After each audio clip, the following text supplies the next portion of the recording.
Hello बच्चों, तो given question में हमें ये कहा गया है कि the valency shell of element A contains 3 electrons while the valency shell of element B contains 6 electrons. ठीक है, if A combines with B the probable formula of the compound formed will be, यानी कि जब ए और B combine करेंगे तो इनका formula chemical का क्या बनेगा, यानी कि कंपाउंड का क्या फॉर्मूला बनेगा वो हमें इस क्वेश्चन में बताना है।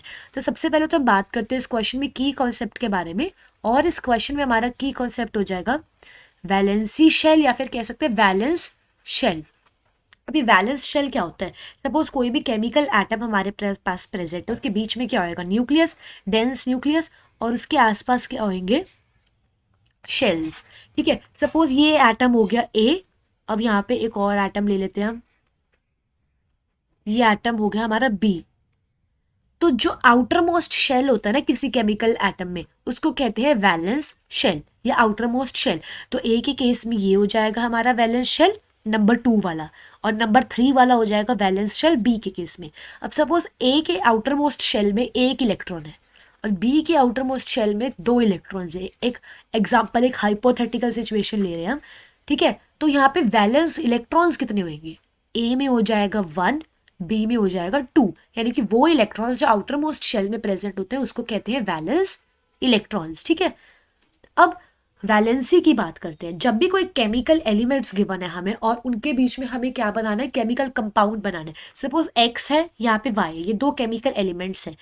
अगर एक्स की वैलेंसी 2 है, वाई की वैलेंसी 3 है, ठीक है, तो यहाँ पे ये मेथड होता है क्रॉस मल्टीप्लिकेशन का।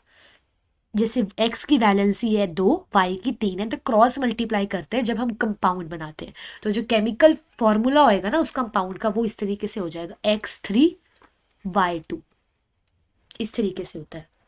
अब जो हम बात करते हैं कि जो हमें क्वेश्चन गिवन है, अब इस क्वेश्चन में हमारे पास एक ए एलिमेंट गिवन है और ए एलिमेंट की कितने वैलेंस क्वेश्चन पढ़े अगर ध्यान से, तो वैलेंसी शेल में है, वैलेंस शेल में 3 इलेक्ट्रॉन्स हैं, 3 इलेक्ट्रॉन्स इसके हैं, तो इसकी वैलेंसी क्या होगी? इसकी वैलेंसी, सबसे पहले वैलेंसी क्या होता है? वैलेंसी ना एक केमिकल एलिमेंट की प्रॉपर्टी होती है या फिर प्रॉपर्टी ऑफ एन एलिमेंट जो हमें डिटरमाइन करती है the number of other atom with which an atom can element combine. ठीक है, इस तरीके से valency is the combining power. ऐसे इस तरीके से हम लिख भी सकते हैं इधर, what is valency? Valency is combining power किसकी? ऑफ, अगर हम ध्यान से लिखें तो it is the combining power of an chemical element. कोई भी केमिकल एलिमेंट हो जाएगा ना, उसकी कंबाइनिंग पावर। ठीक है, अब ए एलिमेंट है, इसके वैलेंस शेल में 3 इलेक्ट्रॉन है, तो इसकी वैलेंसी भी 3 ही हो जाएगी। ठीक है, जितने भी आउटर मोस्ट इलेक्ट्रॉन होते हैं ना उसके अकॉर्डिंग होती है। अब बी एलिमेंट है, बी एलिमेंट के अगर केस में ध्यान से देखें तो क्वेश्चन में गिवन है 6 इलेक्ट्रॉन्स है वैलेंस शेल में, तो इसकी वैलेंसी 6 होगी? नहीं, इसकी वैलेंसी 6 नहीं होगी। जब किसी केमिकल एलिमेंट में, सपोज एक एलिमेंट एक्स है, उसके वैलेंस शेल में लेस देन 5 है, लेस देन 5 वैलेंस इलेक्ट्रॉन्स या है, ठीक है, तो इसकी वैलेंसी वही होगी, वैलेंसी विल रिमेन सेम। लेकिन अगर कोई एलिमेंट वाई है, उसके वैलेंस इलेक्ट्रॉन्स मोर देन 5 है, तो फॉर्मूला लगता है 8 माइनस वैलेंस इलेक्ट्रॉन्स।